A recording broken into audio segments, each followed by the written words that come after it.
Reflexión, debate y análisis para un relato cordial y amistoso. ¿En qué está pasando? Programa de coyuntura nacional e internacional, producido por el Instituto de Paz de la Universidad Distrital Francisco José de Caldas y PASUD. Escúchelo todos los miércoles de 8 a 9 de la noche en la UD 90.4 FM Estéreo.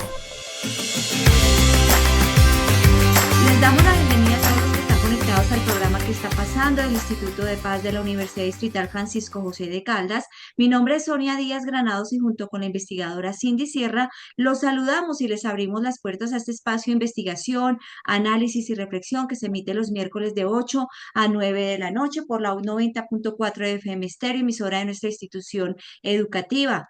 Le recordamos las redes sociales en X, Instagram y Facebook, estamos como @ipasud, nuestra página web ipasud.udistrital.edu.co y también nos encuentran con nuestra revista Ciudad Pasando con Z en X y también en LinkedIn. Hoy en qué está pasando un tema que debería interesarnos a todos como ejemplo de perdón, de paz, para que de una vez por todas se acabe con el rencor y la venganza que tanto daño hace a nuestro país. Pero dejo que Cindy Sierra nos cuente acerca del tema del día de hoy y presente a las invitadas. Muy buenas noches a ti, Sonia, y a nuestras muy especiales invitadas. Sean bienvenidos y bienvenidas una vez más a una emisión de ¿Qué está pasando? El programa del Instituto de Paz de la Universidad Distrital. Hoy pues tenemos un programa, Sonia, muy emotivo, muy inspirador. En esta hora vamos a conversar sobre la resiliencia, el liderazgo y la construcción de paz urbana de mano de dos mujeres extraordinarias.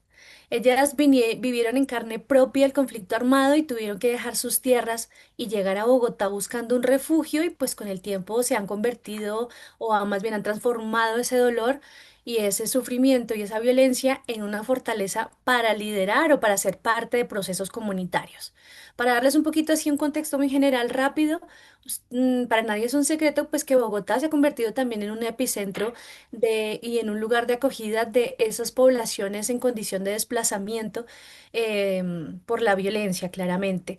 Más de 800.000 víctimas del conflicto armado viven en nuestra ciudad y por supuesto no es la única, también en ciudades como Medellín, en Bucaramanga, en Cartagena, en Cali. Pero sí hay que mencionar que en Bogotá es donde hay más números de personas víctimas del conflicto armado encontrando pues un refugio. Detrás de esta cifra, pues también lo que queremos resaltar es precisamente eso, que no es solamente una cifra, detrás de esa cifra hay personas, hay procesos comunitarios, hay historias de vida y por eso el día de hoy pues contamos con dos de estas historias tan importantes. Una de ellas nos la cuenta Blanca Nubia Díaz. Blanca Nubia es una mujer guayú, víctima del conflicto armado, que viene desde La Guajira y ella nos acompaña como miembro del Costurero de la Memoria, una iniciativa de sanación y perdón y un proceso comunitario muy importante para la ciudad entera que se dirige desde el Centro Nacional de Memoria Histórica. Buenas noches, Blanca, bienvenida a nuestro programa. Sí, buenas noches, sí, señor. ¿Cómo está? Bien, sí, señora, muchas gracias por haber acudido a nuestra invitación. Y también nos acompaña Angélica María Ballén. Ella también es una mujer víctima del conflicto armado, reconocida por su liderazgo social y comunitario en la localidad de Usme. Su trayectoria, pues, ha estado marcada por la defensa de los derechos de las víctimas y, en particular, de los derechos de las mujeres. Está activa en las mesas de participación efectiva de las víctimas y en la mesa distrital de enfoque diferencial de mujeres. Buenas noches, Angélica. ¿Cómo estás? Bienvenida.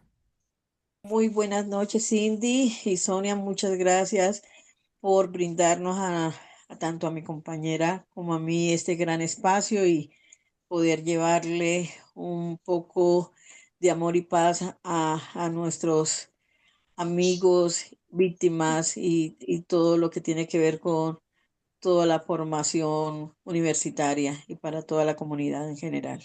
Muchas gracias. Gracias, Angélica. Es un honor contar con su presencia esta noche y yo ya quiero arrancar porque queremos conocer ya como toda esta historia de resiliencia y perdón. Quisiera comenzar por ese inicio de sus historias en Bogotá. Ambas vienen de haber sufrido pues hechos victimizantes durante el conflicto armado en sus respectivas regiones y terminaron pues asentadas aquí en la capital.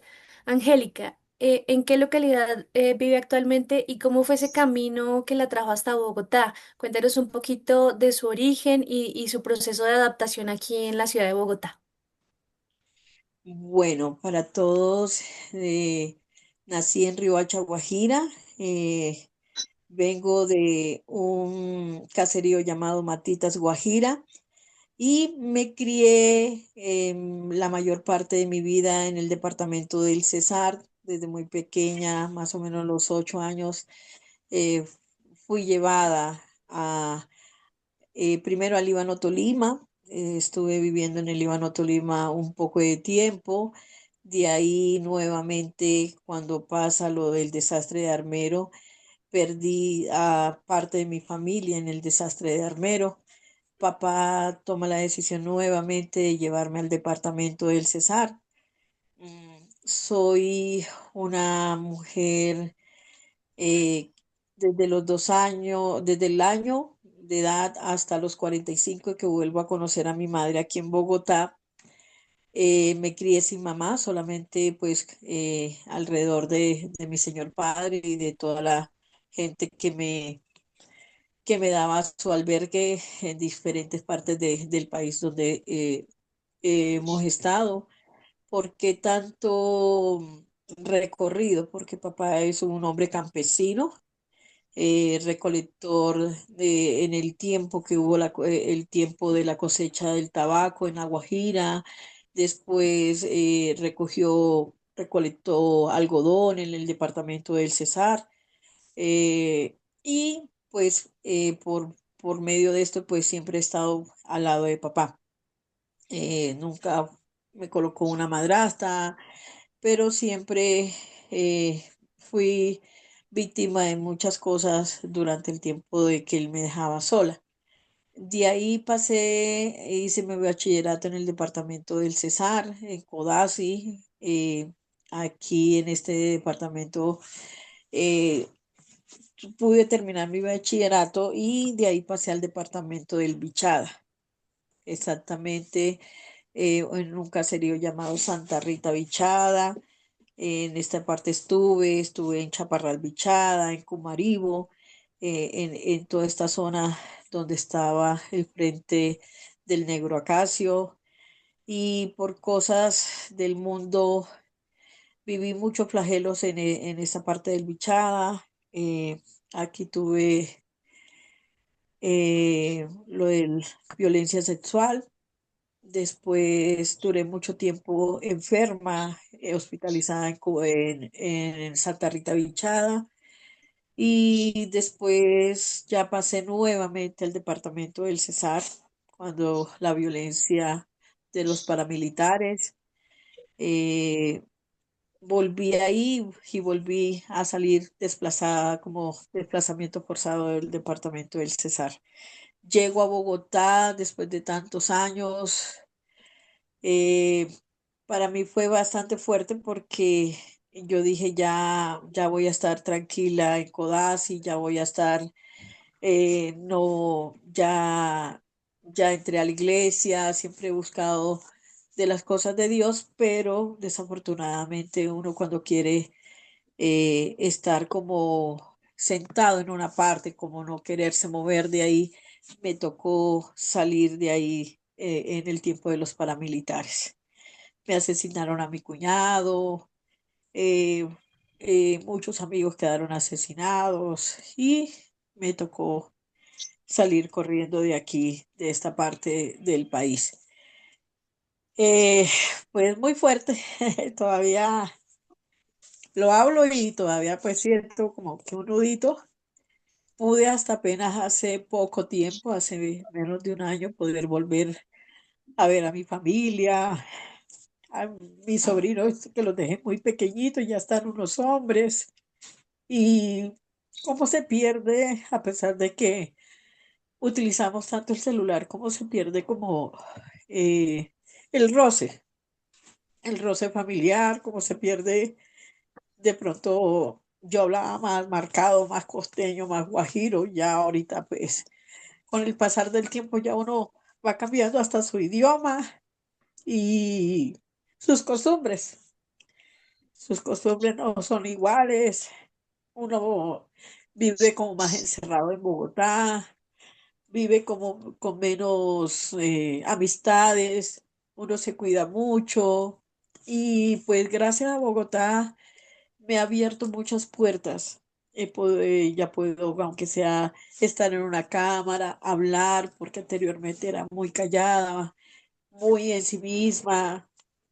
Tocó hacer muchos años de procesos psicológicos, pero aquí estamos fuertes para también decirle a nuestra víctima del conflicto armado que aquí estamos y que nosotros somos muy resilientes a todo y que podemos perdonar.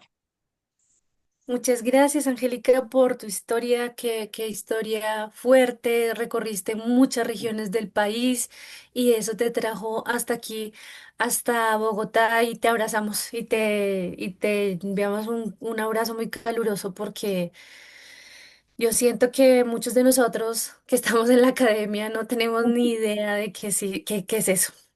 ¿Qué significa que te pasen todas esas cosas y por tanto tiempo y llegar a una ciudad tan fría como Bogotá? Pues tuvo que haber sido impactante para ti, así que te agradecemos mucho por tu historia y por compartirla con nosotros. En el caso de la señora Blanca, ¿cómo fue su caso? ¿Cómo llega a la ciudad de Bogotá? ¿Qué la trae hasta esta fría ciudad, doña Blanca? Bueno, buenas noches. Mi nombre es Blanca Nubia Díaz. Yo soy una persona que en mi juventud trabajé con el gobierno muchos años con comunidades indígenas en muchas regiones de Colombia, en Antioquia, en el Chocó, en el Putumayo, Alto y Bajo Putumayo. Eh, yo andaba todavía sola porque era una niña, todavía tenía como 19, 20 años. Después de eso me vine a trabajar a Valledupar, a la comisión, a la casa indígena de Valledupar, con los indígenas arhuacos, cogis, zarzarios y cancuamos. Toda la sierra la trabajé yo esa época que estuve en Valledupar. En esos momentos que yo andaba por la sierra, me enamoré del papá de mis hijos, indígena. Mamá era alzaria y el papá, la mamá guajira y el papá alzario. Yo me puse a vivir con él, donde tuvimos 4 hijos, o 5, una se me murió, hijos de él. Bueno, les voy a contar algo de la historia. Él era un líder de las comunidades indígenas, el papá un piachi ancestral. Eh, Era un médico muy tradicional, muy reconocido porque él curaba a mucha gente. Y yo le aprendí mucho a él. Yo le aprendí, gracias a Dios, muchas cosas a él de las plantas. Y desafortunadamente nos fuimos a vivir a Riohacha, donde ahí fue donde no, él se consiguió, porque sabe que el guajiro tiene de varias mujeres. Él se consiguió otra mujer, se fue, me dejó. Y yo no volví a vivir con él. Yo me quedé con mis hijos. Y yo empecé a trabajar, a seguir adelante, a pesar de que no tenía como ese conocimiento de muchas cosas. Yo dije, me voy a hacer una guerrera, voy a seguir adelante y a seguir la lucha, porque yo no me voy a dejar que mis hijos se mueran de hambre. Bueno, seguí en la lucha y seguí la lucha. Hice una casita ahí en el barrio de Buenos Aires, de Riohacha. Bueno, él vivía con otra mujer, pero allá nosotros como indígenas no, o las personas, uno no es como vengativo, como rabioso porque tenía otra mujer. Yo era una persona que él mismo me visitaba a sus hijos y ya las llevaba a ellas allá y yo no le paraba bolas. Bueno, llegó el día en que ya mi hija, la que me asesinaron, ya era una niña, ya era una muchacha grande, pues ya empezó a crecer, estudió, terminó su bachillerato. Mi hija quería ayudar a su comunidad, a su gente. Ella hizo parte de la JUCO, de la Unión Comunista. Era una niña muy activa, de muchos valores, de muchos principios. Mi hija era una niña bueno, en el sentido de que ella servicial. Bueno, en esos días se enfermó mi padre en el Putumayo, yo me fui a atenderlo. En esa distancia, en ese momento, yo ya llevaba 3 meses allá, cogieron y mataron al papá de mis hijos en Maicao, en el mercadito Guajiro. Me llamaron, yo no alcancé al entierro ni nada, sino en la última 9 noches, que allá se hace como indígenas las 9 noches, y en la comunidad pues se brinda comida, la gente se trasnocha, toman chirrinche, comparten, ya. Entonces, yo pues estuve ahí ya, estando ahí me llamaron que mi papá también había fallecido. Total, que ya no podía volver porque ya era mucho tiempo para volver otra vez, no podía, me dijo mi hermano que no. Resulta que en esos días mi hija empezó a vender artesanías de Riohacha, San Juan del Cesar, Atonuevo, Villanueva, bueno, todos esos pueblos para recolectar fondos para hacer el cabo de año del papá, que ya se acostumbra a hacerlo. Resulta que lo logró, porque cuando en esos días fue que,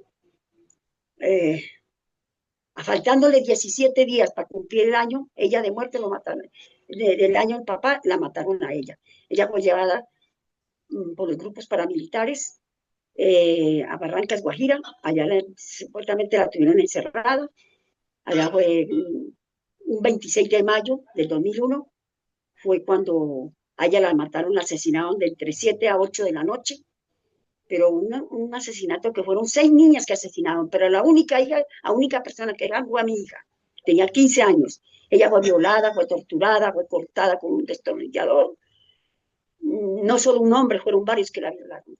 Y ella en esos gritos que me llamaban, me decía un compadre en el monte cazando con eso, le dijo, oyó todo lo que decían, pero yo no hacía nada porque tenían escopetas, decían, nosotros qué vamos a hacer con estos chupos, no, ellos tienen armas de largo alcance, M1, R15, nosotros no tenemos esas armas. Mi hija les gritaba, ay, no me maten, no me maten, mami, mami, mami, ayúdeme, mami, me llamaba a mí, que no le suplicaron, no le escucharon sus ruegos. A ella le pegaron en la cabeza los tiros y la tiraron en el pozo. Yo tengo todas esas fotos. La tiraron en el pozo y la dejaron ahí. Las otras las desaparecieron. Bueno, yo en Riohacha empezaron a llegarme amenazas. Yo dije, no, yo me va a tocar irme. Me vine para Bogotá con una bolsa de manigueta. Cogí yo, metí la ropa de mi niña, y me vine para Bogotá. Entonces, yo llegué aquí a Bogotá, hago parte de una organización que se llama ANUCI, Asociación de Mujeres Indígenas Campesinas de Colombia. Esa organización con ASPADE son las organizaciones más viejas de Colombia. Entonces, yo me vine y la directora de ANUCI me apoyó con ILSA, una organización que me apoyó para darme apoyo pues económico para yo quedarme aquí en Bogotá. Yo fui una persona que sufrí mucho, pero fui una mujer berraca, guerrera, que dije no me dejo dominar, a pesar de que no tenía ese conocimiento y esa experiencia que lo que podemos tener ahora en día. Me puse en cocina, bueno, hice muchas cosas para sobrevivir mientras yo me organizaba. Ya cuando empecé a organizarme, empecé yo a vender artesanía, yo dije, bueno, algo tengo que hacer para sustento mío. Entonces me empecé a vender artesanías, que yo eso lo vendo todavía, mis mochilas, mis cosas de allá de la Guajira. Mis hijos quedaron allá. Bueno, yo seguí aquí, hasta que ILSA, la organización me trajo los otros hijos. Los trajo aquí a Bogotá. Bueno, y desde ese momento he estado aquí en Bogotá, ya llevo 24 años en esa lucha, que he sido una mujer que no me he dejado doblegar. He sido fuerte, a pesar de mis enfermedades, de muchas cosas, de amenazas. Para adelante es para adelante, he dicho yo. Y sigo siendo una mujer berraca porque no me dejo desfallecer. Ahora hago parte de las Madres de Soacha, hago parte de Movimiento de Víctimas de Crímenes de Estado, MOVICE, soy una de las fundadoras, ANUCI, mi organización, que es la de que cuando yo vine, hago parte del costureo de la memoria, kilómetros de vida de Claudia Girón, del Centro Memoria. Bueno, y he seguido en la lucha, y con eso he seguido yo sustento para mí y para pagar mi arriendo. ¿Qué puedo decirles más? Pues yo tengo amigas en el AGE que yo les dije a ellas que me ayudaran para cuando Jorge 40, que fue el autor intelectual de la muerte de mi hija, vaya a una audiencia ahí a la AGE, me ayuden para yo estar allá. Porque yo hice un corazón, uno para el centro de memoria que tengo que entregarlo, que ese era el corazón mío, que cuando mataron a mi hija, yo sentí, ese corazón se me iba a salir. Esa noche que mataron a mi hija de 7:30 a las 8 de la noche, un 26 de mayo del 2001, y lo tengo ahí. También tengo un corazón pequeño que se lo hice para Jorge, que ese se lo va a entregar a él con este fin de que él preguntarle, porque él cuando se estaba preso en Estados Unidos, mandó una carta al movimiento de víctimas pidiéndole que le cuidaran sus hijos. Entonces esa es la pregunta que le voy a hacer a él. ¿Por qué a él si le dolió su hijo, le duele a sus hijos que le van a pasar algo? ¿Por qué él no sintió dolor con nosotros las madres que nos mandó a matar tan miserablemente y torturadas a nuestros hijos? ¿Eh? Yo soy una madre que mi hija nació un 25 de diciembre y el diente mío todos los 25 de diciembre me duele porque ese día fue que nació mi hija y ahí hay una memoria, ahí hay una historia y eso es lo que le quiero decir a él y entregarle el corazón, pero que lo cuelgue en su sala, que lo vea. Si no lo cuelga, que mi hija se encargue de él. Esas son las palabras que voy a decir. Claro. También le voy a decir, Jorge, te voy a perdonar, a pesar del daño tan grande que me hiciste, de acabar con los sueños, con mi hijo, con la persona más linda que tenía mi hija, era mi hija, fue tan Una, joven. una, una experiencia desafortunada, Blanquita. De verdad, usted un ejemplo de muchas madres que han tenido que sufrir este conflicto armado a cuenta pues de estos grupos que hacen de las suyas y que definitivamente que se creen con el derecho de quitarle la vida a otras Sí, personas simplemente por liderar, por también defender los derechos humanos y también desde acá, desde el Instituto de Paz, le mandamos un abrazo de apoyo y qué bueno gracias. pues que saber esta historia tan importante como ejemplo para todos, ¿no? Porque desde la comodidad de nuestros hogares, de nuestros trabajos, no sabemos la intensidad que se vive en muchas regiones, en muchas familias de este Sí. conflicto armado. Angélica, hoy en día usted representa a mujeres víctimas de USME en una mesa distrital. ¿Cómo llegó a ese rol, Angélica? ¿Qué la movió a empezar a participar en esas organizaciones o espacios de víctimas? Bueno, me movió un señor que también es desplazado, que en este momento pertenece a mi organización y es el adulto mayor de la Mesa Local de Víctimas de USME. Eh, Cuando yo llego a la parte que es fría, aquí en la localidad que es Bolonia, él me lo encuentro y él comienza a charlar conmigo y yo comienzo a charlar con él y a saber la historia de él como víctima del conflicto armado y yo como también víctima del conflicto armado y yo le, le simpaticé. Me dijo, van a abrir la mesa local de víctimas, ¿por qué no entra? Y yo le dije, pero si yo no conozco aquí a mucho a las personas, ¿cómo hago? Me dijo, no, tranquila, yo la apoyo. Y ahí empezó como a susurrarme en el oído el poder, eh, siempre uno es cuidador desde que nace, uno le cuida al Estado, uno cuida a sus hijos, uno cuida al vecino, uno cuida y cuida y cuida, uno es cuidador desde que nace. Y yo le dije, claro que sí, ¿por qué no? Porque desde ahí no poder ayudar a las mujeres víctimas del conflicto armado y no solamente a las mujeres, a toda la comunidad víctima. Y gracias a Dios, pues sí, quedé hace más o menos unos 7, 8 años en la mesa local. Desde este tiempo estoy en la mesa local y el año pasado entro como el enfoque de mujer a la mesa local, ya no como el enfoque de desplazamiento forzado, sino como el enfoque de mujer.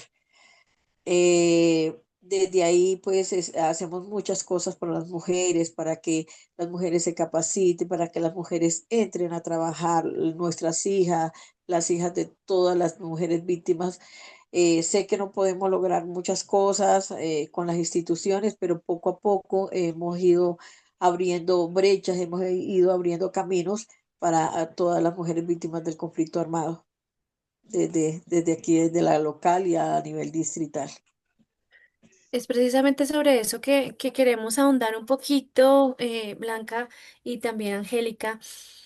Nos interesa mucho como ver cómo transforman ese dolor que están expresando hoy acá en esta entrevista, con sus voces entrecortadas, también con rabia, porque también se vale estar con rabia, porque le sucedieron muchas cosas impresionantes a ambas y a sus familias, y porque como bien dice Angélica, el rol de las mujeres pues finalmente termina siendo ser cuidadora, pero además con esa condición de víctima es cuidadora del país, es cuidadora de las mujeres, de los hombres, de su barrio, es una cuidadora a gran escala.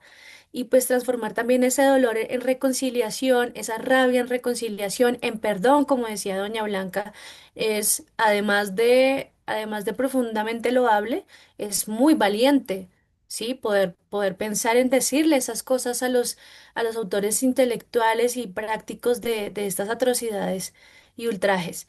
Las escucho y pues no puedo evitar admirarlas y pues enviarles mucha fuerza a las dos.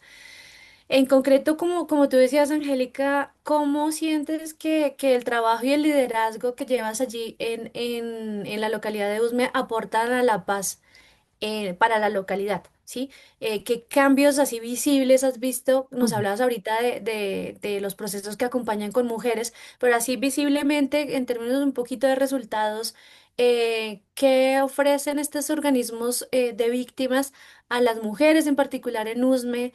¿Qué hay de diferente hoy en la comunidad? ¿Qué aporte hay para la paz en esta ciudad? Bueno, aquí en mi localidad les cuento un poquito. Hace más o menos 4 años, más o menos, unos 4 años casi, empezamos algo que se llama los TOA, Trabajo, Obras y Reparaciones. Con la JET primero empezamos con alta consejería, cuando era alta consejería, ahora es Consejería Paz y Reconciliación.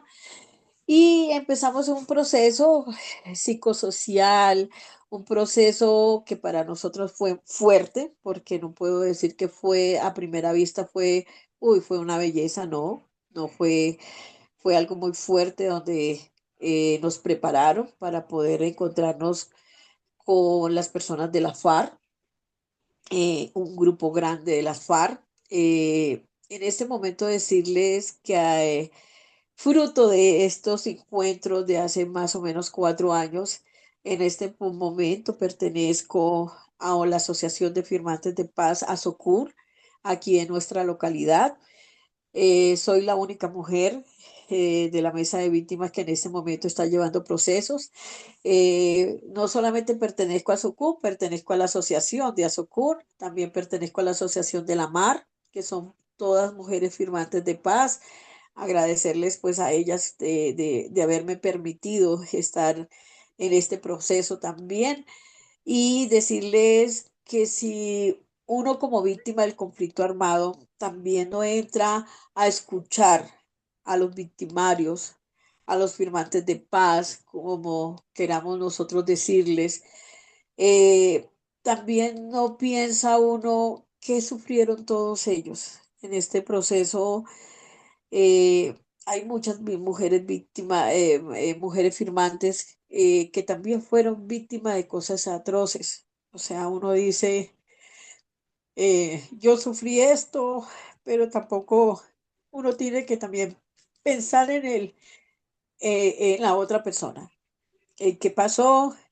Durante todos estos 4 años he aprendido a conocerlos, a distinguirlos. En este momento les puedo decir, creo que soy una de las personas que le mama gallo a Octavio, a Rolando Acevedo, como ustedes no se imaginan. Me dice, uy, Angélica, y yo, no, ya nos sentimos bien, ya nos charlamos, estamos haciendo unos procesos muy bonitos en este momento. Yo llevo un proceso de la escuela de música, más o menos tenemos 80 niños con papitos, con tíos, con abuelitos, porque recogemos a toda la familia. Entonces yo digo, desde aquí estoy sembrando paz, desde aquí estoy sembrando. Yo sé que a mis compañeros víctimas, yo sé que algunos no quieren estos procesos, pero ¿cuándo vamos a terminar? ¿Cuándo vamos a cambiar este país? ¿Cuándo vamos a perdonar desde el corazón? Si yo no perdono desde mi corazón, siempre voy a estar amargada, siempre voy a estar frustrada, siempre voy a ver enemigos en todo lado. Entonces, yo lo tomo desde esta parte de hacer paz, de hacer reconciliación, de mirar el dolor también de cada uno de ellos, de mirar mi dolor. Entonces, desde aquí siento que estoy construyendo paz. Gracias, Angélica. Yo siento que eso que acabas de decir es tan importante, empezar por la paz con uno mismo, ¿no? Y con una misma. Lograr como ese perdón que siempre está como en el debate cuando hablamos de víctimas del conflicto armado, y es que ustedes pues tienen, son dueños de su perdón y de sus sentimientos y de sus emocionalidades, y como exigirles un perdón también pues estaría muy mal. Lo más loable de todo este proceso es que ustedes, en muchos testimonios que hemos escuchado a lo largo de este interminable conflicto armado, es que encuentran el perdón en un proceso propio, ¿no? En un proceso con uno mismo, en un proceso de perdón con más espiritual, más personal, y después sí se vuelve un proceso comunitario, y después sí se vuelve un discurso y una narrativa con los demás.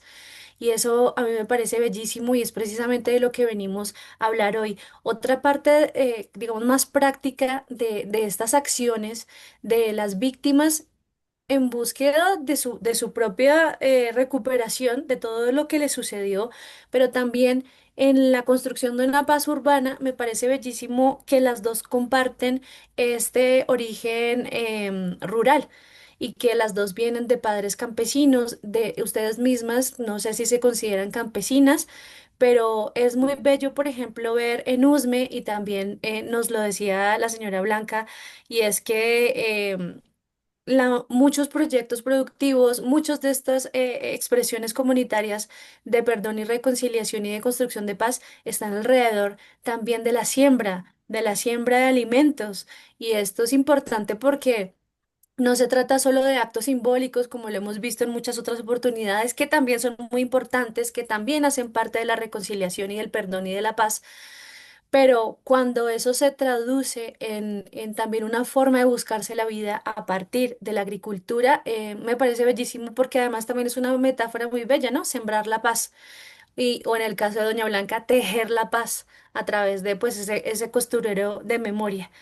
Y pues eso pienso yo, no sé tú, Sonia, Sí, no, cómo claro, la ves? totalmente de acuerdo, Cindy, totalmente de acuerdo. Todas estas actividades, todos estos proyectos, obviamente, como tú le dices, es algo simbólico, pero que representa mucho, ¿no? En el día a día para estas personas, para estas víctimas, en este caso para Blanquita, para Angélica, que significa mucho y que dan, obviamente, ese llamado no solo para ellas, para su familia, sino para las demás víctimas del conflicto armado al perdón, a perdonar. Perdonar es amar, paz es bienestar, es sentirse parte de una comunidad, y es irradiar eso, irradiar lo que queremos en toda Colombia, que es estar en paz. Qué mejor que eso. Doña Blanquita, ¿cómo lo vive usted en su barrio, localidad? ¿Qué acciones o cambios ha visto que usted diga, aquí sí se está tejiendo paz gracias, por ejemplo, al costurero de la memoria? Mami, yo, por ejemplo, como hago parte de las madres de Soacha y el Móvice, nosotros nos invitan a dictar charlas en los colegios, en las universidades, a contarles a los jóvenes y hablar con los niños y los jóvenes sobre el tejido, sobre la memoria y sobre la paz. Que nosotros vamos y hablamos con los jóvenes, por ejemplo, en estos días hemos ido a varios colegios donde hemos hablado con los jóvenes, por ejemplo, sobre el perdón, sobre la paz, que en muchos colegios, en muchas partes, como yo les pregunto, que porque le quitaron la novia, que porque le robaron un lápiz, que porque... Entonces se van a matar, se van a darse golpes. Yo le digo, mijo, eso no es nada para lo que me hicieron a mí, que lo mío sí es grave, que nunca se vuelve a ver a mi hija. En cambio, ustedes van a estar vivos, van a estar, ¿cómo van a hacer eso de que se van a poner a pelear por cualquier bobada? Eso se consigue, la vida no, la vida no se consigue. Esos ejemplos los hemos puesto en muchos colegios donde los jóvenes, tanto ya bachilleres como de primaria, entonces, eso es lo que hacemos nosotros, ir a los colegios, dándoles a conocer todo lo que es la paz, sobre el perdón y pues sobre la sanación. Porque yo les digo, yo, por ejemplo, perdono porque quiero sanar mi cuerpo. Quiero que mi cuerpo esté, este territorio esté sano y esté bueno para seguir adelante y seguir en la lucha. Eso es lo que he hecho, nosotros hacemos en los colegios y en las universidades, con muchas madres que muchas de ellas, no voy a decir que todas, hay muchas de ellas que no dicen que no perdonan, pero vemos varias de ellas sí, que decimos que vamos a perdonar. Y Bueno, cada por eso. uno es dueño de su, ¿cómo es? De sus actos, de lo que uno quiera hacer.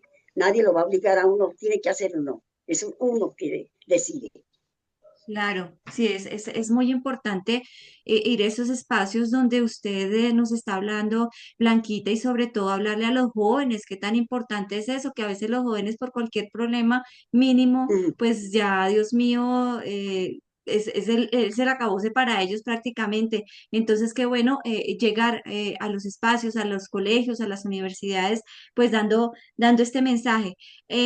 Quisiera saber su percepción desde la firma del acuerdo de paz en el 2016, Angélica. Empecemos por usted. Había una serie de mecanismos de verdad, también de justicia y reparación, la Comisión de la Verdad, la JEP, la Unidad de Víctimas. ¿Ustedes han sentido algún cambio a partir de ese momento histórico? Es decir, ¿la firma del acuerdo transformó en algo su situación o la de sus comunidades? ¿Creen que se está dando realmente una implementación del acuerdo de paz en lo que tiene que ver con las víctimas? Cuéntenos un poco, Angélica, acerca de esto y luego doña Blanquita. Bueno, desde la firma del acuerdo de paz, yo siento que no se ha implementado como debe haberse implementado. Eh, Hay algunas cosas que todavía no las, o sea, como dijéramos que pasa aquí, que les falta, que eh, hasta los mismos firmantes, solamente verlo de aquí ya van, si no me equivoco, 473 firmantes asesinados. Entonces uno dice, ¿aquí qué está pasando? ¿Sí? Tiene, por ejemplo, Rolando, tiene que vivir con dos, tres escoltas para poder mantenerlo vivo. Entonces uno dice aquí, Dios mío, ¿qué está pasando? ¿Cuántos líderes asesinados hay?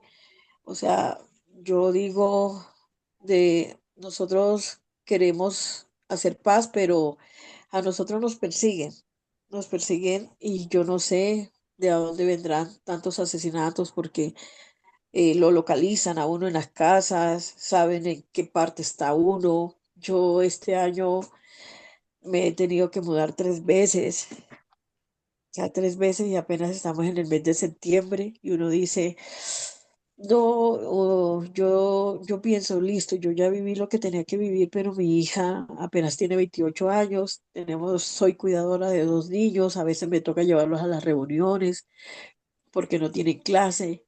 Y yo pienso en la seguridad de mis niños. Entonces, en el implemento del acuerdo de paz, yo siento que le faltan muchas cosas al Estado.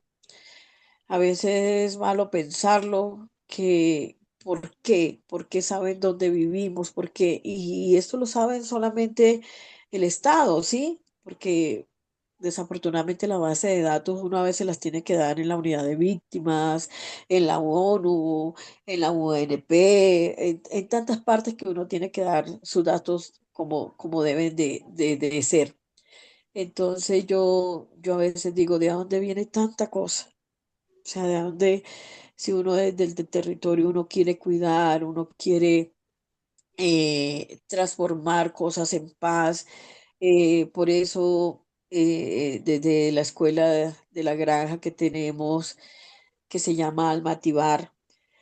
Les enseñamos a los niños, como dijo doña Blanquita, a tener no tanto sus costumbres, sino a tener sus propias vivencias, que les guste lo que están haciendo, no es obligar a los niños, a también que vean a los firmantes. Al principio ellos decían, ¿y ellos por qué andan armados? Y ellos, o sea, es muy bueno que desde que están así desde chiqui, uno comience a hablarles que hay un acuerdo de paz que se firmó hace más o menos, ya va para casi 10 años y que falta mucho, yo siento que le falta mucho al Estado porque no sé si lo implementaron mal.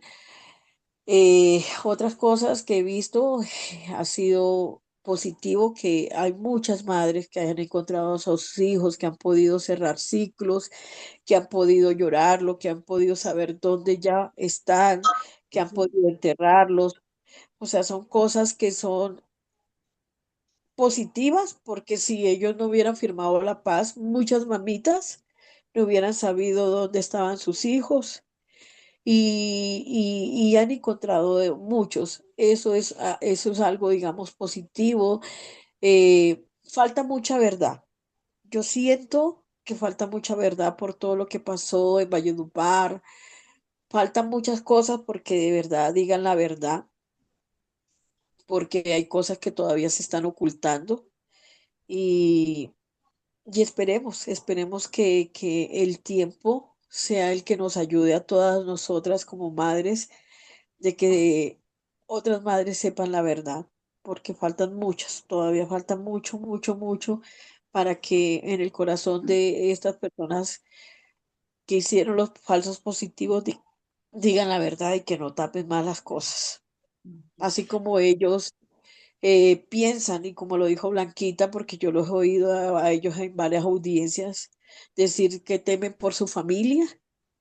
En el tiempo de nosotros, cuando mataban a nuestros primos, sobrinos, cuñados, también nos dolió todo este proceso. Entonces, que es justo y necesario de que nosotros, como víctimas del conflicto armado, sepamos la verdad.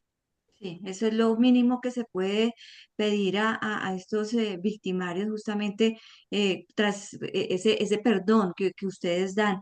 Doña Blanquita, ¿usted cómo lo ha sentido? ¿Usted sí ha sentido algún cambio tras el acuerdo de paz en su día a día, en su comunidad? ¿Ha sentido apoyo en seguridad, apoyo económico, apoyo en justicia, en oportunidades? ¿Cómo ha sentido? ¿Si ha habido un cambio para bien tras este acuerdo?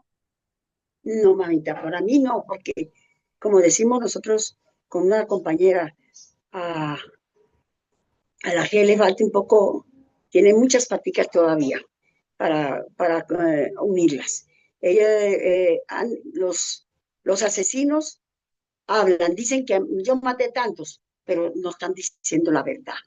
Ellos no van a decir la verdad, porque nosotros hemos estado en conversatorios, por ejemplo, en la Javeriana, una vez que estuvimos con las madres de Soacha, ahí estaba un militar y estaba uno en la FARC. ¿Qué decía el militar? Yo mandé a matar 12, pero con esa tranquilidad que lo decía, yo mandé a matar 12 en Tibú, a esos jóvenes, pero ahora estoy acogido para hacer paz con ellos, con la familia. Y decía, le preguntaba a una de las compañeras, ¿sí? Una pregunta le digo a usted, señor, era como un coronel. Entonces le dijo, oiga, a ustedes, usted mandó a matar, sí. La pregunta mía es esta, le decía Ana, una de las compañeras. ¿Y a usted quién le dio la orden? Ahí no contestan, se quedan callados, porque ellos saben quién los mandó a matar toda esa gente. Pero no están confesando la verdad. Ellos dicen es tantos, no están diciendo dónde están otras personas que están enterradas, que no en otros cementerios o en el monte, pero no lo dicen, porque no, ellos no les conviene, pero están diciendo que se están acogiendo, que para decir que toda la verdad. No. Para mí, le falta mucho, mucho todavía para que esto se esclarezca y para que veamos nosotros la realidad de nuestro país. De acuerdo, doña Blanca, definitivamente eh, sabemos que hay unas instancias para hablar, para decir la verdad. Y creemos también que se han usado, se han utilizado también, ha habido unos mecanismos, unas metodologías, se han aplicado y sin embargo hay mucha verdad aún por conocer. Y por Mm. eso también agradecemos sus testimonios el día de hoy. Para terminar, yo sí quiero hacerles una pregunta. No sé si han tenido tiempo de hacer esta reflexión en medio de todas estas vicisitudes y también del conflicto armado.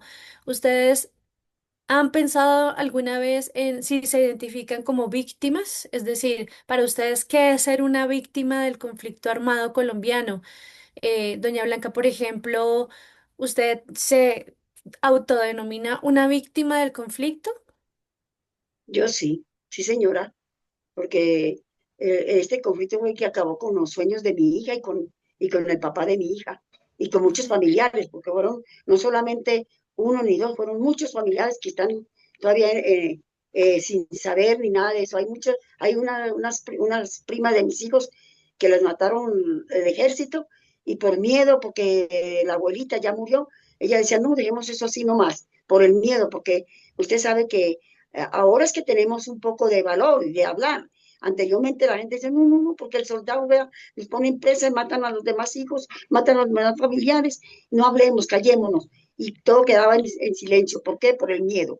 Pero ahora ya habemos muchas mujeres que tenemos como esa capacidad, ese valor de hablar, porque eso ha sido aquí, pero porque hay otras que les dan ese ánimo, porque anteriormente no hablaban por miedo porque decían, el miedo es el que acobarda. Y verdad, nosotros, muchas mujeres quedábamos calladas por eso, porque yo era una, cuando vine a La Guajira, yo no hablaba, porque las demás decían, cállate, te van a matar, cállese, no hable, porque te van a matar.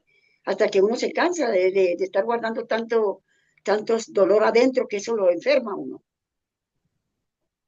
De acuerdo, doña Blanca. Y se lo pregunto a usted por qué, porque ha habido un debate general en la academia y en otros ámbitos que dicen, ah, se está haciendo la víctima, se está victimizando. Entonces, esto que usted me dice, a mí me da más herramientas para poder conocer qué es en realidad una víctima del conflicto armado colombiano y nos regala una connotación de valentía, ¿cierto? De valor, de fortaleza. Y es pues sí, yo viví todo esto, pero también tengo la valentía de denunciarlo y de hacerlo público y de identificarme como una víctima y eso me parece que tiene muchísimo valor. En el caso de doña Angélica, ¿cómo ve esa denominación de víctima? ¿Se ve ahí dentro de esa categoría o no tanto?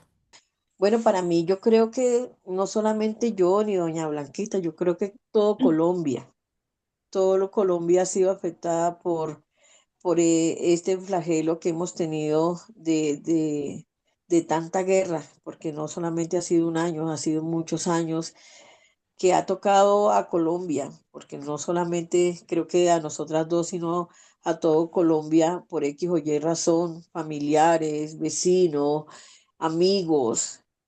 Este conflicto armado ha tocado a más de una persona. Entonces, yo creo que no solamente yo ni doña Blanquita, yo creo que todo Colombia, y no es que nos revictimicemos ni que nos hagamos víctimas.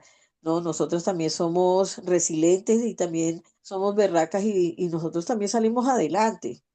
No solamente, no, es que yo, no, nosotras también salimos adelante y nosotros también echamos para adelante una familia porque más de una quedó viuda y más de una se separó por X o Y motivo, porque también el flagelo de la guerra y del hambre en ese tiempo también decidían nuestros amigos, compañeros, esposos, irse también a coger un arma. Entonces yo creería que todo esto es una cadena y por eso es que yo, y como dice doña Blanquita, algunas personas no perdonan, pero ¿qué hacemos con seguir odiando? ¿Qué hacemos con seguir buscando guerras? ¿Qué hacemos con hacer asesinar a más gente? O sea, yo diría que desde el corazón y poniendo aquí a Dios, Dios se entregó en la cruz por los pecados de todos nosotros. Entonces yo sé que nos ha pasado cosas horribles. O sea, yo para poder soltar todo lo que viví, me tocó años, eso ha sido un proceso no de un día ni 2 días, no, yo ya perdoné, no, esto ha sido un proceso de mucho tiempo, entonces decirle a todos los oyentes que nos están escuchando esta noche que no es hacernos las víctimas, no. Es todo Colombia que ha sufrido este inmenso proceso de la guerra desde durante muchos años. A papá me lo tocó y papá ya apenas en este momento tiene 82 años y él tiene una mente lúcida de lo que pasó cuando pasó lo de los liberales con los godos, con los conservadores, que pasó esto, que pasó, o sea, se acuerda tanto y yo digo, o sea, no solamente a mí como hija, que apenas tengo 52 años, sino que viene desde hace muchos años. A él también no pudo estudiar, él también salió corriendo, él también, o sea, son muchas cosas. Es romper cadenas, romper odio, romper tantas cosas, porque yo puedo cometer un pecado de robarte a ti hasta la tranquilidad por solamente un comentario, yo te puedo robar la tranquilidad ahí. Entonces, es sanar desde adentro para poder construir paz en este país. Gracias, Angélica, y también a Doña Blanca porque es eso, no es solamente el perdón, no solamente la sanación personal, sino cómo ustedes construyen también esa sanación colectiva que me parece bellísima y que es difícil, eso es difícil, es toda una vida de trabajo y pues eso es muy admirable. Me gustó mucho que hablaran las dos de eso, de la paz, de una paz práctica como una paz a través de la convivencia, de la resolución de pequeños conflictos, como decía doña Blanca, en los colegios, en mi barrio, en mi junta de acción comunal. Eso me parece mucho más valioso. Y me gusta porque ustedes no se atienen a la implementación o no implementación de un acuerdo de paz, sino que su trabajo es día a día, es con su vida, es con su familia, es en su barrio, es con trabajos de base y eso tiene un valor enorme y eso es lo que vinimos a resaltar hoy en este programa. Lo que más me gustó fue eso que dijeron de últimas y es que ser víctima no tiene esa connotación de pobrecito, sino que es una connotación histórica, ¿cierto? Es una connotación de vieja data, como decías tú, Angélica, con la experiencia que de tu padre, que se ha convertido también en un repositorio, una memoria viva de ese conflicto armado tan antiguo en el país que no quiere cesar. Em, ya para cerrar nuestra emisión del día de hoy, que ha sido muy especial, muy emotiva. Quiero agradecerles a las dos, a Angélica y a Blanca, en el nombre del equipo de qué está pasando este programa, pero no solo de este programa, sino del Instituto de Paz de la Universidad Distrital. Son estos testimonios, son estas experiencias las que nos nutren a nosotros también para emprender procesos de extensionismo con la comunidad, de investigación, porque también es nuestro fuerte, de pedagogía. También nos gustaría poder seguir conversando con ustedes de pronto en un aula de clases que pudieran contarnos también a los estudiantes de nuestra universidad que estas cosas siguen pasando y, pero sobre todo, ese ejemplo de construcción de paz urbana. A nuestra audiencia, muchas gracias también por acudir. Gracias a nuestras invitadas por abrirnos su vida, sus experiencias, por contárnosla públicamente. Ustedes son dueñas de su historia y hoy pues nos quisieron regalar esta narrativa tan importante para el país que es que se recuerde y que se siga llevando en la memoria para que no haya una repetición. Nos dejan grandes lecciones, que la paz se construye día a día, que no hay que atenerse a un acuerdo de paz, sino que ustedes la construyen con sus propias manos y sus propias mentes y sus propias acciones, que las mujeres tienen un papel fundamental en sanar ese tejido social, como lo hacen con estos colectivos a los que pertenecen, en sembrar la paz, en tejer la paz y todas estas metáforas tan bellas que nos traen y que nunca es tarde para transformar ese dolor en acciones positivas de construcción de paz. A nuestra audiencia, pues les esperamos en una próxima emisión, el próximo miércoles a las 8 de la noche. ¿Qué sucede en Bogotá, en Colombia y en el mundo? Y hasta luego, abrazos de paz.